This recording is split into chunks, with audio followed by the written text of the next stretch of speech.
À 53 ans, Katt Williams fond en larmes et révèle enfin la vérité sur Michael Jackson.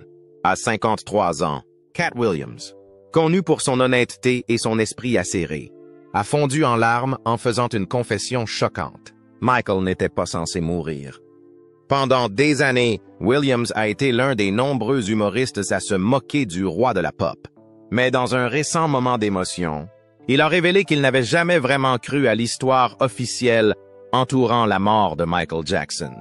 Selon Katt, il y avait quelque chose de profondément artificiel dans la façon dont tout cela s'est passé, quelque chose de planifié. Le poids de cette croyance l'a hanté, et aujourd'hui, il s'exprime enfin. Michael Jackson, l'un des artistes les plus doués et les plus incompris de notre époque, a peut-être senti que sa vie était en danger. Katt affirme que la superstar a eu une prémonition, que personne n'a prise au sérieux avant qu'il ne soit trop tard. Aujourd'hui, des années plus tard, la vérité que Katt révèle enfin est aussi déchirante qu'obsédante. Katt Williams. Le diseur de vérité sans filtre Katt Williams a toujours été plus qu'un simple humoriste. Avec ses cheveux en bataille, ses costumes tapent à l'œil et son style sans concession. Katt Williams s'est taillé une place dans la comédie que très peu ont osé occuper. Une place où la vérité crue et la satire mordante s'entrechoquent. De la politique à la corruption hollywoodienne. Il a construit sa carrière en se confrontant à des réalités inconfortables, en particulier celles que le grand public tente d'ignorer. Mais lorsqu'il s'agit de Michael Jackson, même Katt admet qu'il est allé trop loin. Dans ses premiers numéros de stand-up, Williams a souvent fait de Michael le punchline. Comme beaucoup d'humoristes dans les années 2000, il a ciblé le changement d'apparence de Jackson, ses problèmes juridiques et les controverses qui ont entouré son ranch de Neverland. Les blagues ont fait rire, mais il y avait toujours une question sous-jacente. Ces humoristes disaient-ils la vérité au pouvoir ou se contentaient-ils d'accabler un homme déjà écrasé par l'attention du public? Katt pense aujourd'hui que c'était la seconde hypothèse. Au fil des ans, l'humour de Williams est devenu plus sombre, plus incisif et plus introspectif. Il a utilisé sa plateforme pour dénoncer ce qu'il appelle la machine, un terme qu'il utilise pour désigner les puissances cachées derrière l'industrie du divertissement. Qu'il s'agisse de l'exploitation des jeunes artistes noirs ou du silence des 10 heures de vérité à Hollywood. Katt n'a jamais eu peur de citer des noms ou de brûler des ponts. C'est ce qui rend sa récente confession sur Michael Jackson si percutante. Il ne s'agit pas simplement d'une autre célébrité qui émet une théorie de la conspiration. Il s'agit d'un homme qui a construit une partie de sa célébrité en se moquant de Michael, et qui est aujourd'hui confronté à l'idée que le monde l'a perdu non pas par accident, mais à dessein. Selon Katt, la mort de Michael faisait partie d'un programme beaucoup plus vaste et sinistre, lié à l'argent, au contrôle et au pouvoir. Et si c'est vrai, alors toutes ces blagues ont fait partie de la distraction qui a permis de masquer une tragédie à la vue de tous. Les remords dans la voix de Katt sont indéniables. « Je pensais que j'étais sincère », a-t-il dit, mais je ne savais pas à quel point c'était sincère. Pour un homme connu pour faire rire les gens, cette nouvelle version de Katt Williams n'est pas intéressée par les punchlines. Ce qui l'intéresse, c'est de remettre les pendules à l'heure et, ce faisant, d'obliger les autres à revoir la façon dont ils ont traité Michael Jackson. Non seulement en tant qu'icône, mais aussi en tant qu'être humain écrasé sous le poids de la célébrité et de la trahison. La révélation déchirante de Williams marque un tournant, non seulement dans sa carrière, mais aussi dans la façon dont nous nous souvenons de Michael. La vérité, telle que Katt l'aperçoit aujourd'hui, est loin d'être drôle. Michael Jackson, une vie sous le microscope.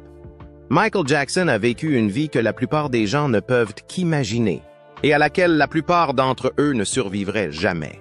Dès qu'il est monté sur scène avec les Jackson 5 en tant qu'enfant prodige, son monde est devenu un tourbillon incessant de lumière, de caméras et d'attentes. Le public voyait en lui une icône mondiale, une divinité de la pop qui ne pouvait pas se tromper. Mais derrière les paillettes et les projecteurs se cachait un homme profondément isolé, prisonnier d'une prison construite par la célébrité, l'argent et la manipulation. Le monde a regardé Michael grandir, mais il ne lui a jamais permis d'abandonner le personnage qu'il exigeait. On attendait de lui qu'il éblouisse, qu'il divertisse et qu'il reste irréprochable. alors même que les médias commençaient à le déchirer. Dans les années 1990 et au début des années 2000, l'adoration s'est transformée en obsession. Les tabloïds se régalaient des moindres détails de sa vie privée et les humoristes de fin de soirée transformaient sa douleur en réplique. Mais ce que le public a rarement vu, c'est la bataille discrète de Michael contre des forces bien plus grandes que les ragots. Plus qu'un artiste, il était un homme d'affaires, un visionnaire et, à bien des égards, une menace. À un moment donné, Jackson possédait 50% du lucratif catalogue ATV de Sony, qui comprenait les droits d'édition des chansons des Beatles, d'Elvis Presley et d'autres grands artistes. Ce niveau de contrôle de la part d'un artiste noir était presque sans précédent et, selon de nombreuses personnes, dont Cat Williams, il rendait les gens puissants nerveux. Puis vinrent les procès, les allégations d'attouchement sur des enfants et l'attention du public qui refusait de relâcher son emprise. Bien que Michael ait été acquitté en 2005, les dommages causés à son image sont irréversibles. Il s'est encore éloigné de la vie publique, devenant de plus en plus paranoïaque et reclus. Il parlait souvent d'être surveillé, contrôlé et pris pour cible. Pour certains, cela ressemblait aux divagations d'un homme brisé. Pour d'autres, surtout avec le recul, il s'agissait d'un avertissement. Malgré tout, Michael est déterminé à faire son retour. En 2009, il a annoncé sa tournée This Is It, une ambitieuse série de 50 concerts à Londres qui devait marquer son retour sur scène et, surtout, lui permettre de se réapproprier son histoire. Mais ses proches affirment qu'il était soumis à une pression immense, tant sur le plan physique qu'émotionnel. Sa santé se détériorait, il perdait du poids et, plus d'une fois, il a laissé entendre qu'il ne vivrait peut-être pas assez longtemps pour voir la tournée commencer. Michael n'était pas seulement confronté à la pression de la performance. Il se battait, comme le pense Cat Williams, contre des ennemis invisibles. Ceux qui ont vu dans son retour une menace pour le récit soigneusement élaboré à son sujet. L'affirmation de Cat selon laquelle Michael n'était pas censé mourir fait encore plus froid dans le dos lorsqu'elle est replacée dans le contexte de la vie à laquelle Jackson tentait désespérément d'échapper. Sous le microscope, les fissures du mythe sont devenues évidentes. Michael Jackson n'a pas seulement été victime du sensationnalisme des médias, il a peut-être été victime d'une industrie qui ne pouvait plus le contrôler. Michael n'était pas censé mourir. La révélation du chat. Le moment était brut, inattendu et profondément émouvant. Au cours d'une interview, Cat Williams, connu pour ses commentaires audacieux et souvent controversés, s'est étranglé en prononçant les mots « Michael n'était pas censé mourir ». Ce n'était pas une simple réplique. C'était une déclaration qui a secoué la salle.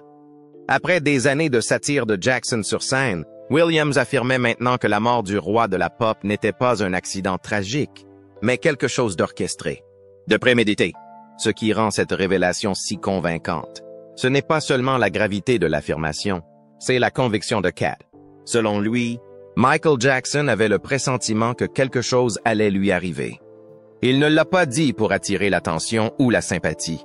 Il l'a dit parce que, comme l'a dit Cat, Michael savait. Il savait qu'il venait pour lui. Williams a raconté des histoires qui circulent discrètement depuis des années, des chuchotements de proches de Jackson qui affirment qu'il a exprimé la crainte d'être tué. Dans les semaines précédant sa mort, Michael aurait dit à sa famille et à son personnel qu'il craignait pour sa vie, qu'il pensait que certaines personnes voulaient l'écarter et que la tournée de retour était utilisée pour le piéger en lui imposant des obligations qu'il ne pouvait physiquement pas respecter.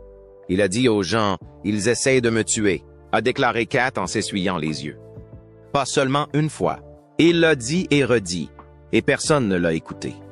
Pour beaucoup, ses craintes ressemblaient à de la paranoïa, mais avec le recul, et surtout à travers le commentaire de Cat Williams, elles ressemblent davantage à une prévoyance effrayante.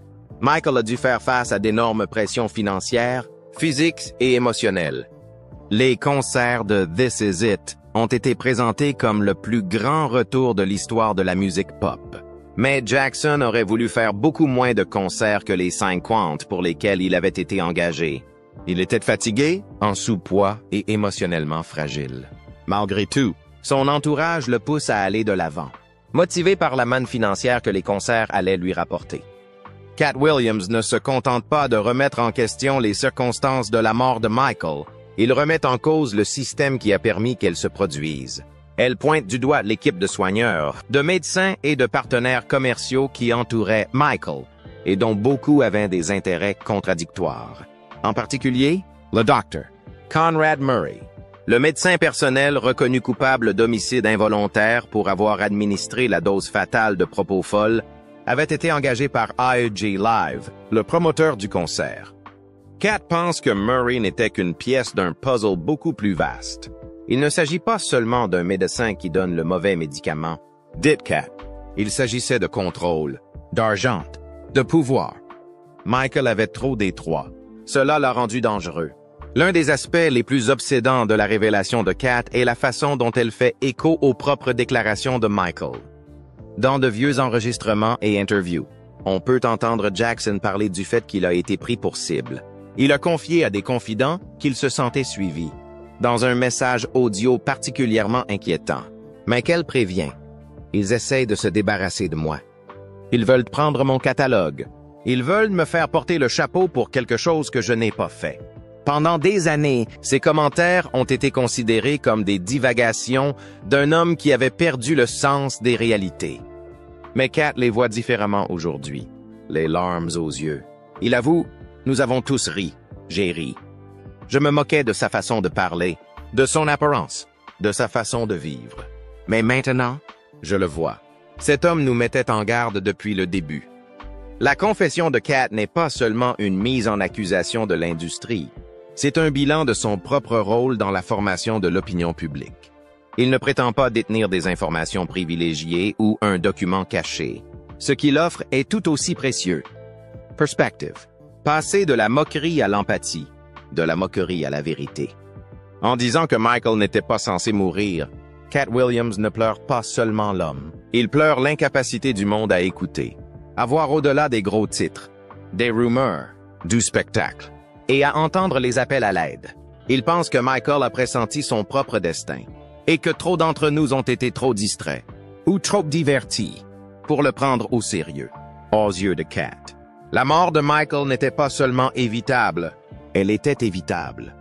Et c'est ce qui le hante le plus. Les théories entourant la mort de Michael Jackson. Lorsque Michael Jackson est mort le 25 juin 2009, l'explication officielle a été rapide et clinique.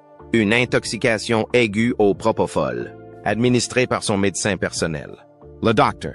Conrad Murray. Le monde entier a appris qu'il s'agissait d'une négligence grave, d'une erreur tragique commise par un médecin négligent. Mais pour beaucoup, dont Cat Williams, cette histoire n'a jamais été satisfaisante. Pour eux, c'était trop propre, trop commode et trop dépourvu de contexte.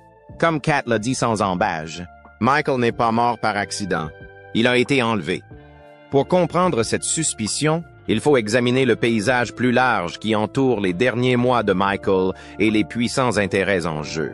Au moment de sa mort, Michael Jackson ne se contentait pas de préparer son retour. Il reprenait activement le contrôle de sa vie, de sa carrière et de son héritage. Plus important encore, il détenait toujours une participation massive dans le catalogue d'édition musicale de Sony ATV, un actif d'une valeur de plusieurs milliards d'euros. Ce catalogue ne comprenait pas seulement ses propres chansons, mais aussi les droits des succès des Beatles, d'Elvis Presley, de Bob Dylan et d'innombrables autres légendes. La possession d'un tel empire conférait à Michael un pouvoir unique, en particulier dans un secteur où le contrôle et l'influence sont monnaie courante. De nombreux théoriciens, dont Cat, pensent que cela a fait de lui une cible. Il y a certains niveaux de réussite qu'il ne vous laisse pas atteindre, à moins qu'il ne vous contrôle. Dit Cat, Michael possédait trop de choses, et quand ils n'ont plus pu le contrôler, ils l'ont éliminé. En effet, de nombreuses pressions financières s'exerçaient sur Jackson.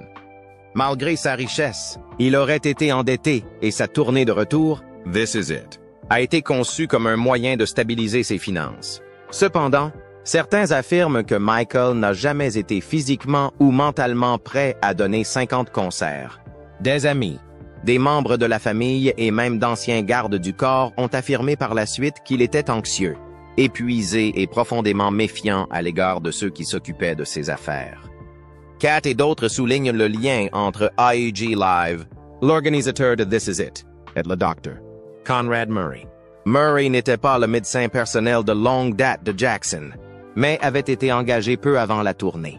Des courriels échangés entre les dirigeants d'AEG montrent qu'ils étaient de plus en plus frustrés par le comportement erratique et les problèmes de santé de Jackson. Un cadre a même écrit « Nous voulons rappeler à Murray que c'est AEG, et non MJ, qui paye son salaire. » Cette révélation soulève une question essentielle. Pour qui Murray travaillait-il vraiment? Docteur, la condamnation de Murray en 2011 pour homicide involontaire a été perçue par certains comme une fin de non-recevoir, mais par d'autres comme une déviation. La théorie veut que Murray ait été le dindon de la farce, un bouc émissaire facilement blâmable qui a détourné l'attention d'acteurs plus puissants. Après tout, la mort de Jackson a fait grimper en flèche la valeur de ses biens. Ses revenus posthumes ont rapidement éclipsé ceux qu'il avait gagnés de son vivant, faisant de lui l'une des célébrités décédées les mieux payées de l'histoire. Michael valait plus mort que vivant, a remarqué Kat, faisant écho à un sentiment partagé par de nombreux théoriciens du complot. Et dès qu'il a disparu, la machine a encaissé. Ses soupçons sont renforcés par des parallèles étranges avec d'autres artistes décédés dans des circonstances douteuses. Prince, une autre icône de la musique connue pour avoir défié le contrôle de l'industrie et s'être battu pour la propriété de ses œuvres, est également décédé subitement, alors qu'il tentait de récupérer les droits sur sa musique. Comme Michael, Prince avait exprimé sa méfiance à l'égard de l'industrie musicale et laissé entendre qu'il était visé. Pour Cat Williams, il ne s'agit pas de coïncidence, mais de schéma.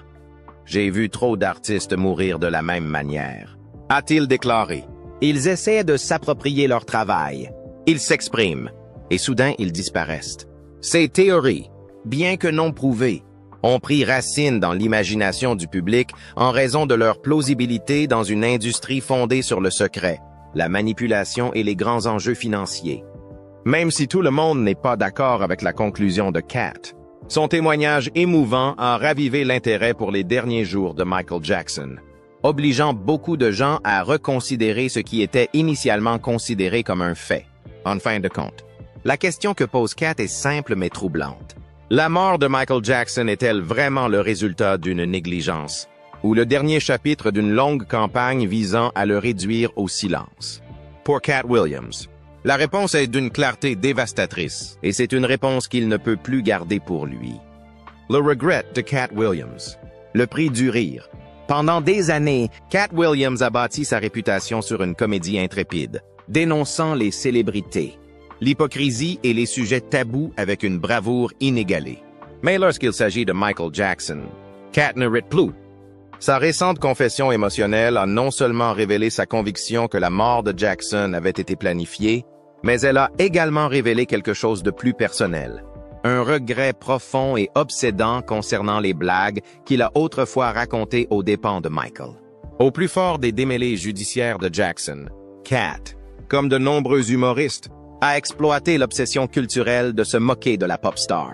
Ses numéros se moquaient de l'apparence de Michael, de son comportement excentrique et des allégations dont il faisait l'objet. Ses blagues étaient scandaleuses et brutalement drôles, du moins pour le public de l'époque. Mais en coulisses, elles contribuaient au cirque médiatique qui déshumanisait Jackson aux yeux du public. Cat admet aujourd'hui qu'il n'a pas pleinement compris les dégâts auxquels il participait. La comédie a longtemps marché sur la corde raide entre la vérité et la cruauté. Mais lorsque Cat se penche sur son article sur Michael Jackson, il n'a plus l'impression d'être dans le vrai. Elle a l'impression d'avoir été trahie. Il y a une certaine ironie à ce que ce soit Cat Williams qui ait ce moment de lucidité. Depuis des années, il critique ouvertement la façon dont les artistes noirs sont exploités, surchargés de travail et mis de côté une fois leur valeur extraite. Il s'est attaqué à tout le monde, des directeurs de médias aux autres artistes qui jouent le jeu du système. Pourtant, il se rend compte aujourd'hui qu'en ce qui concerne Michael Jackson, il faisait partie du problème. Cette prise de conscience l'a changé. Il n'est plus intéressé par les légendes déchues, mais par la vérité et la rédemption. Ses récentes interviews et ses spectacles de stand-up sont devenus plus sombres, plus introspectifs et plus conscients sur le plan social. Il a cessé de se moquer des célébrités pour analyser les forces qui les façonnent et souvent les détruisent. Ce faisant, il utilise sa plateforme pour se responsabiliser autant que l'industrie. Je ne peux pas défaire ce que j'ai dit, mais je peux arrêter de prétendre que cela n'a pas eu d'importance. Miss Cat. Les gens m'ont écouté. Ils ont ri avec moi. Cela signifie que j'avais du pouvoir et que je l'ai mal utilisé. Dans le monde du spectacle, il est rare que quelqu'un admette qu'il s'est trompé, surtout lorsque cet aveu se fait au détriment de sa propre fierté. Mais pour Cat, cela semble nécessaire. Il ne demande pas le pardon. Il n'essaie pas de se refaire une image. Il fait simplement ce qu'il croit que Michael Jackson faisait depuis le début. Dire la vérité, même si elle fait mal.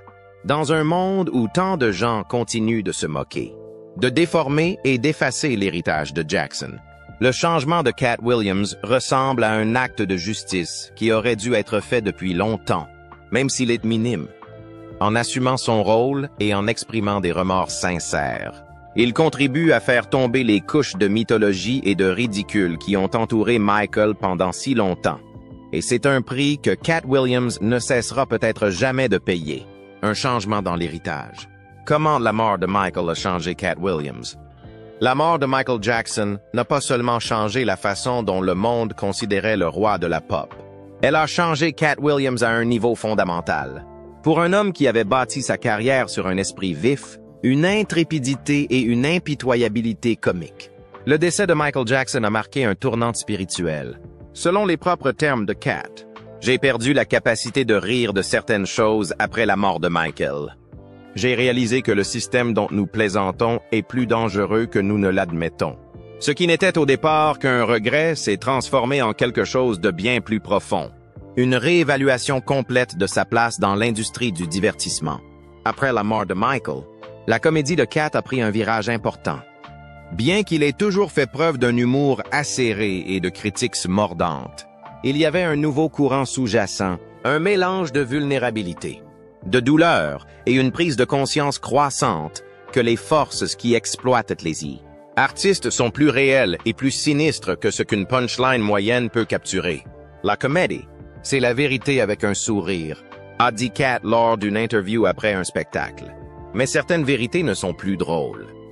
La mort de Jackson a fait tomber le rideau pour Katt. Soudain, les thèmes sur lesquels il plaisantait auparavant, la manipulation de l'industrie, les campagnes de dénigrement des médias, l'exploitation des célébrités n'étaient plus hypothétiques ou ne constituaient plus qu'un simple matériau pour le stand-up, mais un avertissement, une prophétie réalisée.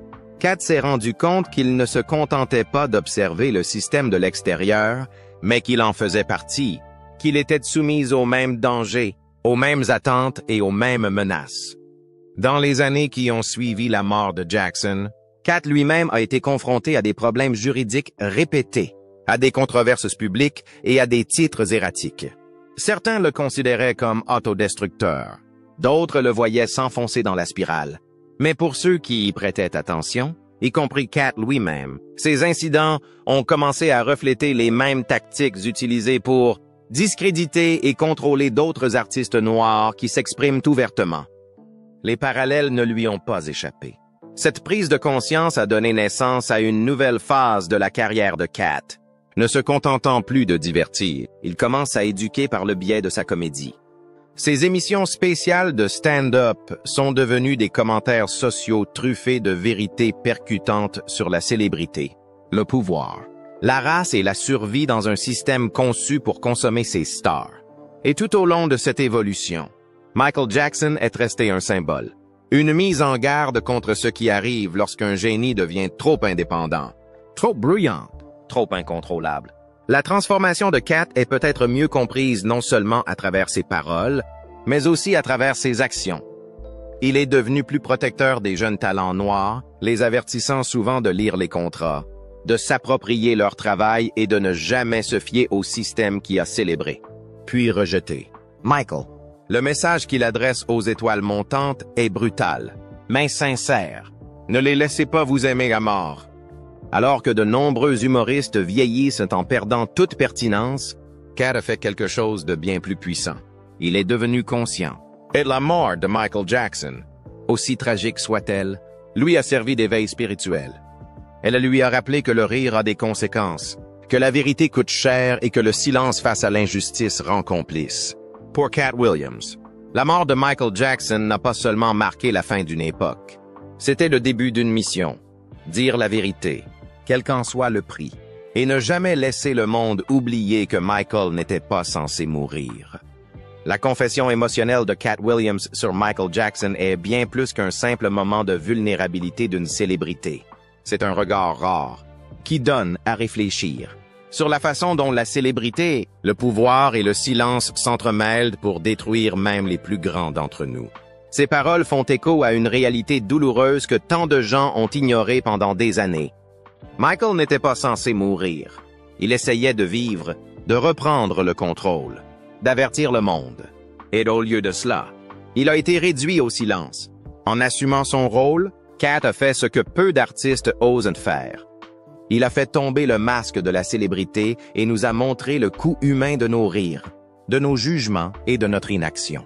Son regret est un appel à l'empathie. Sa croyance en une vérité plus profonde derrière la mort de Michael est un défi pour nous tous. Il faut regarder plus attentivement, questionner plus fort et protéger ceux qui osent de briller trop fort. La question qui se pose maintenant est la suivante.